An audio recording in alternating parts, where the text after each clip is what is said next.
Bah pour moi, en fait, il y a deux problèmes fondamentaux dans l'éducation nationale. C'est ce qu'on choisit d'enseigner, et deux, comment on l'enseigne. On enseigne, bon, je vais commencer par comment on l'enseigne. On enseigne de manière fondamentalement erronée d'un point de vue des sciences cognitives. C'est juste, les professeurs, on leur apprend pas comment fonctionne le cerveau de leurs élèves.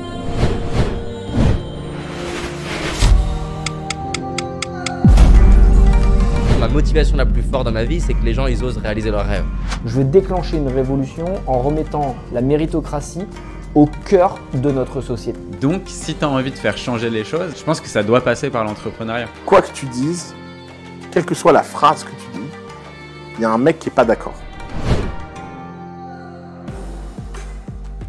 Salut les amis, on se retrouve pour une nouvelle interview sur le Crayon Business. J'ai aujourd'hui l'immense plaisir de recevoir Elliot Meunier. Salut Elliot. Salut Valorant, merci beaucoup pour l'invitation. Ça me fait super plaisir, tu as écrit ce bouquin, Arrêtez d'oublier ce que vous lisez, qui, du coup j'ai pas oublié ce que j'ai lu à l'intérieur. Au-delà de la blague, moi je trouve que c'est super intéressant parce que tu t'es concentré, t'es super jeune, t'as 17 ans, et tu t'es concentré sur l'apprentissage. Ouais. Et moi c'est un truc qui me passionne parce que qu'est-ce qui fait qu'aussi jeune, tu t'es posé ces genres de questions qui sont parfois des trucs que tu repousses parce que tu l'associes à l'école à cet âge-là, tu vois. Ouais, c'est clair. En fait, j'ai toujours eu une curiosité naturelle vachement forte qu'au début j'exerçais sur YouTube et après par la lecture de livres, j'en ai plus de 100 par an. Et, c'est énorme. Ouais, c'est énorme, ça fait 2-3 par semaine. Alors en ce moment, je tends à ralentir un peu parce que je lis des livres de plus en plus compliqués à mesure que j'épuise les niches de plus en plus légères, quoi, ouais, thématiques. Mais oui, du coup, j'ai toujours eu cette passion pour l'apprentissage, quoi. Et j'avais toujours cette frustration de me dire, j'ai lu ce livre-là, mais en fait, je suis trop content, je vais en parler en discussion et tout. Et au final, je me rends compte que je me souviens de rien de ce que j'avais lu et que j'arrive pas à le résumer bien dans une discussion. Et du coup, naturellement, j'ai gravité vers comment prendre des notes sur les livres que je lis, c'est quoi les meilleurs systèmes et tout. Et après, je suis tombé sur différentes méthodes qui étaient, en particulier celle d'un sociologue allemand qui s'appelle Zettel Kasten. Et du coup, naturellement, je me suis créé mon propre système. Et voyant qu'il y avait un marché aux États-Unis, j'ai simplement vu l'opportunité business pour le coup, et j'ai créé tout mon média autour de la prise de notes et de la gestion des connaissances personnelles. Oui, mais j'ai l'impression que ça dépasse un peu ce cadre-là. Il y a vraiment une question d'émancipation par la connaissance, et j'ai l'impression que c'est aujourd'hui un des trucs qui fait le plus la différence entre ceux qui avancent très vite, et même parfois beaucoup plus vite que ça n'a jamais été le cas dans l'histoire de l'humanité, et ceux qui à l'inverse végètent un peu. Ouais, c'est clair. En fait, faut se dire qu'il y a encore ne serait-ce qu'un siècle, on était en mode... Ce qui est compliqué, c'est l'accès à la connaissance. Aujourd'hui, on est dans une surabondance de l'information, on a accès à littéralement toutes les expériences humaines déjà vécues depuis le début de l'histoire de l'humanité, quoi. Et en fait, du coup, la compétence la plus importante, c'est pas avoir accès à l'information et avoir un capital intellectuel, comme pouvait le dire Bourdieu ou autre. Non, parce que tout le monde, en fait, part du même truc. Et le truc, c'est juste comment tu vas toi-même avoir les méta-compétences d'apprendre à apprendre, d'apprendre à désapprendre, etc. pour pouvoir t'auto-amplifier grâce à l'apprentissage. Parce qu'en fait, l'apprentissage, ça marche beaucoup comme les intérêts composés. Les gens sur le média connaissent probablement. Mais le côté, en fait, tu vas lire quelque chose sur l'écologie, tu vas avoir du coup des modèles mentaux qui vont rentrer dans ton fonctionnement. Donc tu vas avoir le concept de émission de CO2, d'effet de serre, etc. Et ensuite, quand tu vas t'intéresser à un autre sujet, tu vas avoir ces modèles mentaux que tu vas avoir intégrés, avec lesquels tu vas analyser ton nouveau sujet. Et du coup, en fait, ça se cumule comme ça, et tu as des nouvelles idées qui sont générées de cette manière-là. Je vois très bien, c'est un peu le raisonnement par analogie. Complètement. C'est-à-dire, en gros, pour ceux qui voient pas ce que c'est raisonner avec des schémas d'un domaine, de les appliquer dans un autre domaine. C'est souvent d'ailleurs de là dont vient la créativité, en fait, d'un certain point de vue. Carrément. En fait, la créativité, c'est juste de l'assemblage, c'est de la mise en relation de... En fait, ce qui fait souvent, dans tous les livres sur l'intelligence artificielle, on va avoir la même phrase du style ce qui fait que l'intelligence humaine est plus performante aujourd'hui dans certaines tâches que l'intelligence artificielle, c'est qu'elle supporte l'incertitude, le côté ok, je vais explorer dans ce côté-là qui n'est pas nécessairement déjà tracé, et du coup cette incertitude va me permettre d'au final mettre deux choses en parallèle et d'avoir une nouvelle idée. Et en fait on se rend compte que toutes les innovations c'est toujours ça. L'inventeur du roller, il connaissait la chaussure et la roue et il les a mis ensemble, quoi. Non mais c'est vrai, c'est un très bon exemple. Et puis sur ce que tu disais sur l'intelligence artificielle par rapport à l'intelligence humaine, il y a la question de l'agilité dont tu parles. Qu'est-ce qui fait qu'on arrive à développer, comment toi tu conseillerais aux gens de développer leur agilité? Parce qu'on voit très bien qu'il y a aussi des gens qui sont plus rigides que d'autres à l'apprentissage. Ouais, c'est clair. En fait, moi, la base de ma méthode, comment en fait je gère du coup ce truc de m'auto-amplifier, et pas simplement... Parce qu'en fait, il y a différents niveaux dans la gestion des connaissances personnelles. Tu peux être au premier niveau en mode, j'ai trop de charge mentale dans mon quotidien, et je veux juste décharger tout ça à un système externe. Je veux être sûr que quand je lis un livre, je puisse retrouver toutes mes citations, toutes mes notes du livre dans un endroit safe. Je veux pouvoir gérer tous mes to-do, etc. Et ensuite, tu as le côté plus profond de, je veux juste devenir un homme des Lumières du 21e siècle. Je veux commencer à arrêter de gagner en étendue, à lire plein de petits articles, etc. et commencer à gagner en profondeur. Et quand tu es dans ce truc-là, moi, le truc principal qui m'a changé la vie, c'est de voir les contenus qu'on consomme en concept. Chaque contenu que tu vas consommer, que ce soit un livre ou autre, c'est un ensemble de concepts. Un livre, ça va être des concepts que l'auteur a intégrés par ses études, des recherches scientifiques ou autres, qui va réexpliquer sous une forme qui lui est propre, avec des histoires, des analogies et des exemples qui lui sont propres. Et du coup, toi, ton idée, en fait, quand tu lis ce livre-là, ça va être d'identifier tous les concepts, pour que en fait, ce soit plus, à la fin, quand tu as fini de prendre ta note, un ensemble de concepts qui vient de ce livre-là, mais que ce soit en fait, ok, là j'ai lu dans ce livre-là la loi de Pareto, c'est plus un concept que j'ai lu dans ce livre, c'est je prends ce concept, je l'intègre moi-même, je lui donne sa propre note, je lui donne sa propre importance, je m'assure que je l'ai compris en le réexpliquant, et ça devient mon concept. Maintenant, je peux réutiliser dans ma propre réflexion, dans mes propres contenus, si je crée du contenu, dans mes propres projets ou autres, ce concept-là que j'ai extrait du livre. Du coup, c'est toujours essayer de revenir à l'unité atomique du savoir, qui sont en fait les concepts, les intégrer soi-même dans à la fois sa base de notes et son raisonnement, pour pouvoir les réutiliser derrière. C'est super intéressant et j'ai l'impression qu'en fait ce que tu dis c'est tant qu'on arrive à soi-même faire fonctionner nos propres raisonnements et nos propres ambitions de vie grâce à ces concepts-là, en fait il y a beaucoup moins d'importance qu'on les ait compris absolument parfaitement tels que l'auteur les entendait. C'est presque plus ce qu'on fait d'un concept que ce que l'auteur entendait réellement. Est-ce que c'est si grave, c'est ça la question que je te pose, de pas comprendre de A à Z ce qu'a voulu dire l'auteur, mais de le comprendre pour soi? Je pose vraiment la question sincèrement. Je dirais qu'il y a quand même... Moi, j'attache beaucoup d'importance à l'épistémologie, c'est-à-dire d'où vient l'auteur, quel a été son passé et comment est-ce qu'il est venu au fait d'avoir un concept. Donc moi, je pense que c'est super important de comprendre ce que l'auteur voulait dire quand il le disait. Après, je trouve ça... je pense que la compréhension d'un concept doit être deeply, très profondément personnelle, dans le sens où tu comprends un concept quand tu peux le réexpliquer à quelqu'un, à un enfant de 12 ans, en utilisant tes propres mots. Du coup, clairement, une personne sera beaucoup plus agile dans ses idées si elle peut toutes les réexpliquer en ses propres mots que si dans la définition qu'elle a lue il y avait le mot sérendipité, épistémologie et je sais pas quoi et qu'un enfant de 12 ans le comprendra jamais et qu'elle ne sera pas capable de le réexpliquer en ses propres mots. Du coup c'est clair que d'un point de vue agilité intellectuelle c'est mieux de comprendre en ses propres mots. Après je tâche quand même beaucoup d'importance au fait de savoir d'où ça vient, comment c'est fait et ce que l'auteur voulait vraiment dire. Non mais je prends cet exemple-là parce que comme beaucoup de gens qui entreprennent, j'ai énormément suivi les conférences d'Oussama Hamar. Je sais pas si c'est ton cas mais ça a été une des bases de la compréhension du monde des startups.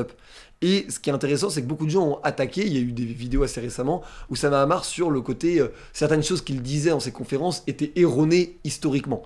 Je suis pas allé faire mes recherches moi-même, donc je pourrais pas commenter ça, mais est-ce que c'est si grave que ce qu'il dit soit erroné historiquement, si jamais le concept qu'il en sort est valide et permet aux gens d'avancer?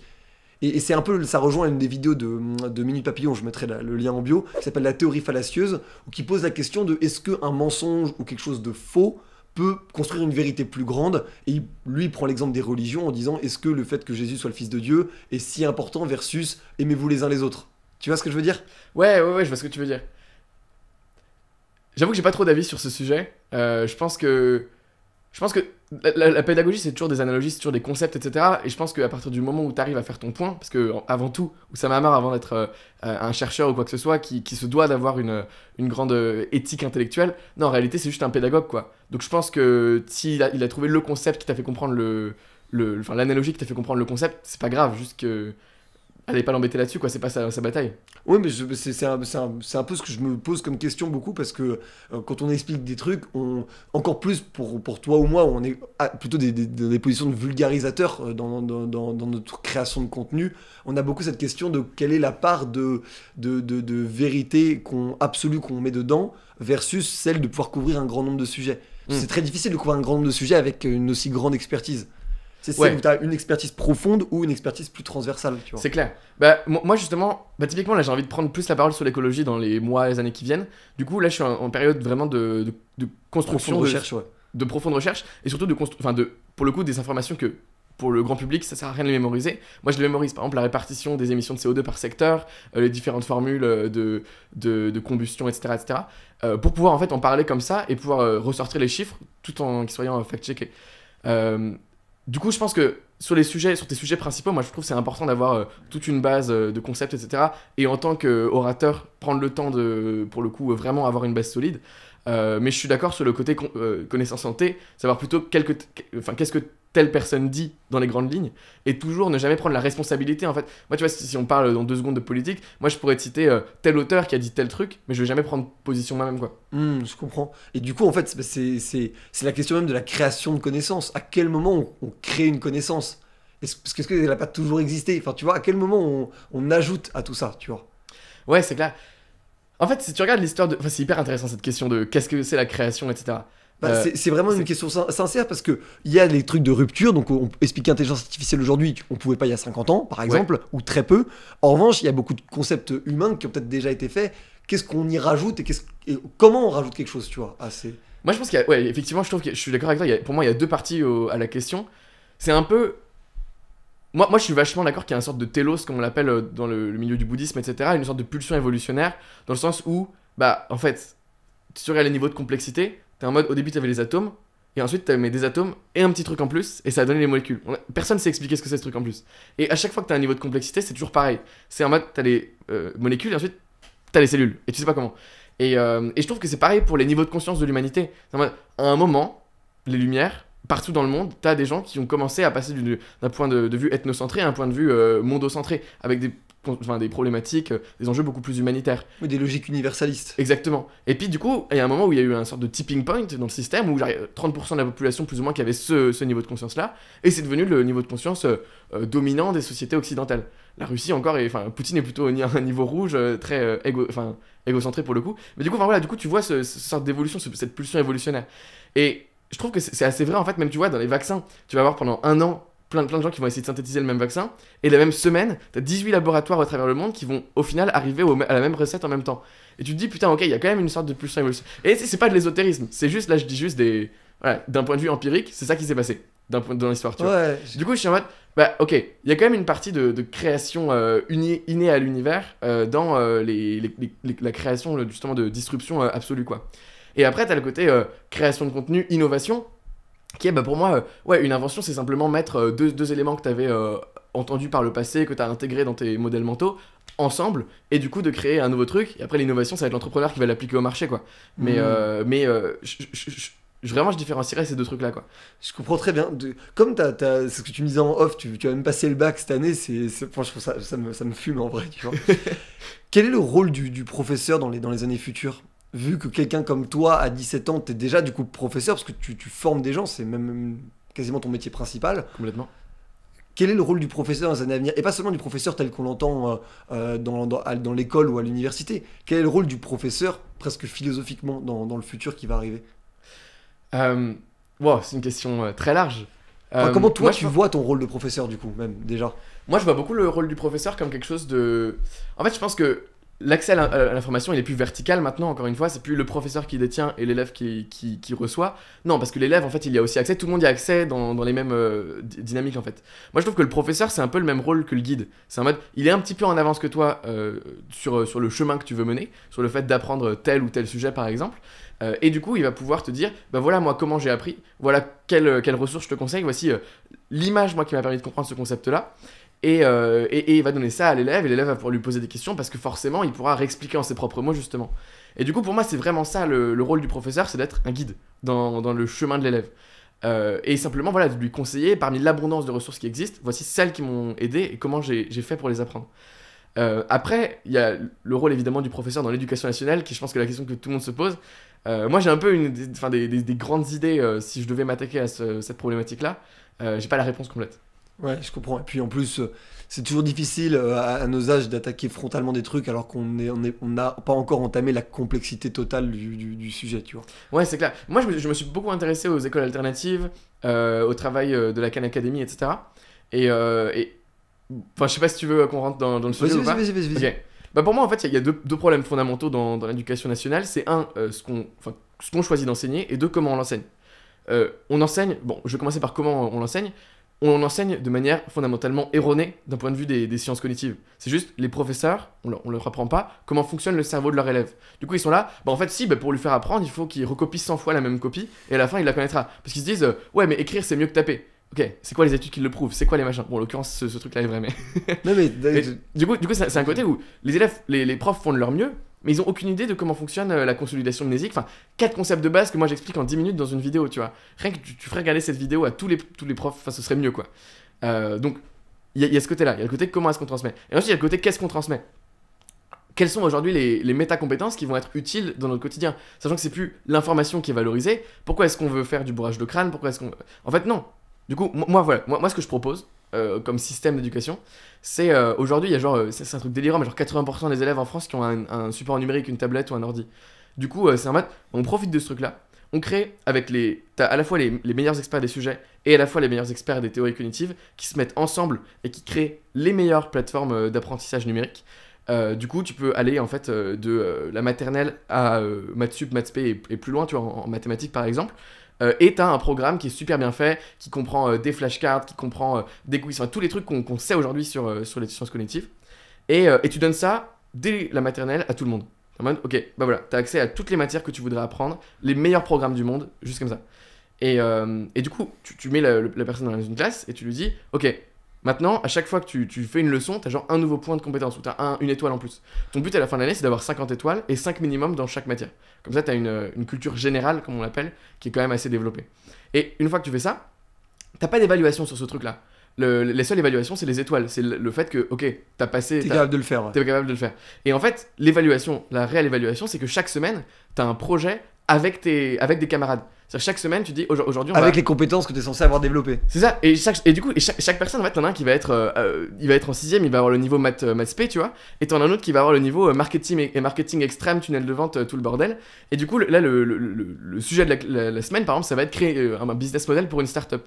Et du coup, chacun va s'auto-organiser dans la classe ou des groupes imposés, enfin peu importe, tu vois, j'ai pas les modalités exactes. Donc tu crées un groupe avec des élèves et chacun va pouvoir apporter une compétence particulière, parce que le problème dans les TP, c'est que tout le monde a les compétences pour faire le truc, et c'est juste la personne qui va avoir qui a la propension à perdre, à avoir une moins bonne note, qui va être la plus encline à faire le truc. Quoi. Complètement, alors qu'en plus, du coup, il n'y a plus du tout de question de spécialisation de la compétence, tu vois. Ouais, non, ça sert à rien, et du coup, t'apprends pas du tout à travailler ensemble comme ça, parce que c'est juste qui va être le plus branleur, qui va être le rigolo du groupe, enfin, c'est des dynamiques sociales très grégaires en fait. Mais donc voilà, donc t'as ce truc-là qui se crée, donc t'as une semaine pour créer ton projet, et ensuite l'évaluation, elle est pas faite de manière arbitraire par le professeur, mais de manière intersubjective entre les élèves. Du coup, si on a un projet à 4, toi tu vas me rendre une fiche d'évaluation où tu vas dire ok Elliot, note-le sur le point de vue empathie, sur le point de vue compétences techniques, sur le point de vue écoute active, sur le point de vue etc. Du coup t'as que des compétences notées sur à la fois tes soft skills et tes hard skills. Et du coup, en fait, quand une école, à la fin de ton éducation nationale, veut t'embaucher, elle a en fait, du coup, toutes tes fiches de projet depuis la maternelle. Et du coup, en plus, elle peut étudier du coup la variance, à quel point est-ce que, en fait, ta motivation, c'est en mode, à un moment, t'étais à fond sur Call of Duty, du coup, tu vas pas du tout faire tes projets. Et du coup, elle étudie la variance, elle étudie l'évolution dans la scolarité, elle étudie tout ça dans le cadre d'un groupe. Parce qu'en fait, le travail, c'est du travail en équipe. Ah, toujours. Et donc en fait, et du coup c'est le truc le plus représentatif que tu peux avoir pour le milieu du travail, ce type d'apprentissage-là. Et chaque élève va au final être amené à se spécialiser dans un domaine dans lequel il est passionné et à la fin être ultra brillant. Et du coup en fait tu génères des élèves brillants, passionnés, qui savent travailler en équipe. C'est ce qu'on veut dans les entreprises. Et en plus t'impliques les gens dans le travail de tout le monde en les faisant eux-mêmes, en les mettant eux-mêmes arbitres en fait de tout ça, tu vois. Complètement. C'est intéressant, c'est vraiment intéressant, mais après ce serait très compliqué à mettre en place en France dans beaucoup de pays pour plein de raisons politiques et autres. Mais je comprends la rhétorique et je trouve ça intéressant. Et puis en plus, ce que tu dis, parce que toi au final t'es solopreneur, enfin t'es ce qu'on appelle solopreneur, c'est un entrepreneur individuel. Est-ce que du coup, dans l'écosystème dans lequel tu es, t'as pas quand même toi-même ce travail un peu seul, du coup, et ça te manque de pas travailler forcément avec des gens et tout? Honnêtement non. Je pense que mon quotidien, si tu veux, moi je me réfère beaucoup à ma journée idéale, à mon moi idéal dans 10 ans, tu vois. Et en l'occurrence, moi mon moi idéal, je le définis comme un penseur artiste. Alors c'est le truc le plus arrogant du monde parce que penseur et artiste c'est les deux mots les plus valorisés dans la société, mais tu vois, c'est vraiment mon ambition. C'est en gros mon quotidien, c'est je me lève, je lis 3 heures par jour, j'écris sur des concepts propres 3 heures par jour et je crée 3 heures par jour. En gros je trouve des nouveaux concepts, des nouvelles idées et ensuite je trouve les meilleurs médiums d'un point de vue artiste pour les réaliser et le côté entrepreneur, avoir le leverage pour le mettre en place au monde. Et du coup moi c'est ça mon quotidien idéal, j'ai 0 minute en opérationnel quoi. Et donc en fait, moi, faire des réunions, ça me saoule, faire de la coordination, ça me saoule. Donc je suis hyper content par la petite structure que j'ai dans mon équipe, avec une assistante qui gère toute la partie service client. Dès que j'ai besoin de faire une mission dans l'opérationnel, c'est moi, je lui délègue. Quand j'ai besoin de faire passer des entretiens pour recruter quelqu'un, je lui donne tout ça, quoi. Et un monteur qui gère toute la partie publication. Du coup, moi, j'ai juste du tournage, j'upload et après, je m'occupe plus rien. Ok, ouais, je comprends, ouais. T'industrialises un peu ta propre personne, tu vois. C'est un peu ça, ouais. Mais Et j'ai envie de te parler de liberté par rapport à ça, parce que j'ai l'impression que c'est la grande quête des gens qui sont justement plutôt à leur propre compte et qui développent pas une structure, un peu le modèle startup plus traditionnel, je sais pas, mais en tout cas très mise en avant. C'est quoi ta logique de liberté pour toi? C'est faire ce que tu veux, c'est être où tu veux, qu'est-ce que c'est pour toi en fait cette recherche-là? moi, je vais citer Ulysse Lubin, je sais pas d'où il l'a eu, mais c'est choisir mes propres contraintes. En vrai, non, c'est le côté. J'ai pas. Disons que actuellement j'ai 17 ans. Tu vois, je sais pas ce que je veux faire de ma vie. Il y a 3 mois, je voulais être digital nomade. Je suis parti au Sri Lanka, j'ai tout plaqué. J'ai travaillé, je sais pas, 4 heures dans le mois, tu vois. J'avais mes tunnels de vente. Enfin bref, du coup, j'étais vraiment. Et puis là, je suis en mode, j'ai envie de travailler à fond, j'ai envie de créer un lieu physique. Donc, du coup, mon but, c'est de pouvoir, effectivement, ouais, c'est ça, choisir mes propres contraintes sans nécessairement avoir des comptes à rendre ou des obligations auprès de quelque chose d'autre, quoi. Donc, c'est toujours comment est-ce que je peux mener ce projet tout en gardant ce côté, ok, le moins de contraintes possible pour pouvoir qu'ensuite je puisse bouger facilement, quoi. Je comprends. C'est un peu flou, peut-être, mais. Non, mais je comprends, mais de toute façon, ça finira au fur et à mesure, et puis c'est Ouais. des trucs qui sont toujours remis en question. Mais en fait, c'est toujours. En fait, à chaque fois que je veux me lancer dans un projet, je me dis, est-ce que ça correspond à mon mode de vie penseur artiste? Et si ça correspond pas, je me dis, ok, mais est-ce que c'est un alias? À quel point c'est ça? Parce que là, je vais le laisser maturer un petit peu plus. Et si ça correspond, bah, je suis en mode, bah go, fais-le, quoi. Si t'anime et qu'en plus tu peux le faire sans sacrifier ce mode de vie-là, bah go. Ouais, je comprends très bien. On a 2 questions qu'on pose pour terminer toutes nos interviews sur le crayon, y compris sur les autres branches. Qui tu aimerais voir dans ce genre d'interview sur le crayon business qui, toi, est une personne qui te fait réfléchir, qui te fait t'améliorer? Moi, j'aimerais bien que t'interviewes Frédéric Laloux. Je sais pas si tu vois Ok. qui c'est. Non, je vois pas du tout qui c'est. Il a créé un livre qui s'appelle Reinventing Organizations. Ok. C'est le gars, je pense, le plus poussé en termes de comment tu structures des équipes pour que Ok. tout le monde soit épanoui l'équipe, enfin l'entreprise ait un objectif comme les G-Corp, là, un objectif autre que faire du profit, et que en externalité, t'aies un énorme profit et Oui, et que tout le t'as reste, une quoi. productivité exceptionnelle, quoi. C'est ça. Du coup, en fait, il est allé sur le terrain étudier des entreprises comme Patagonia, comme des entreprises d'aide à domicile, enfin plein de trucs. Et il a vu comment c'était concrètement structuré. Et c'est hallucinant son travail. Et le gars est passionnant. Donc, si tu pouvais l'interviewer, en plus avec tes questions, ça serait merveilleux. Bah, avec très grand plaisir. Si il nous regarde, on l'invitera avec grand plaisir. Et est-ce que tu as une phrase, une punchline, une citation de toi ou de quelqu'un d'autre qui est une forme de mantra ou de logique interne que tu t'appliques? Prendre des notes, ça prend du temps. Ne pas en prendre, c'est perdre son temps. Ah, c'est pas mal. Ce serait la punch que je laisserais pour inciter les gens à aller lire mon livre. Effectivement, n'oubliez pas, il est là. Merci beaucoup. Merci à Ça toi. fait super plaisir, Elliot. N'hésitez pas du coup à aller checker le livre d'Elliot. On le met évidemment le lien en description. J'espère que ça vous a intéressé et que bah, évidemment pose tes questions en description. Pose tes questions en commentaire si jamais tu veux plus d'informations et tout. Retrouve évidemment Elliot sur tous ses réseaux sociaux. Il y aura le lien en bio. Super chaîne YouTube d'ailleurs. Moi je regarde pas mal de trucs de productivité. Merci. Et on se retrouve très bientôt pour d'autres interviews. Ciao. Let's begin.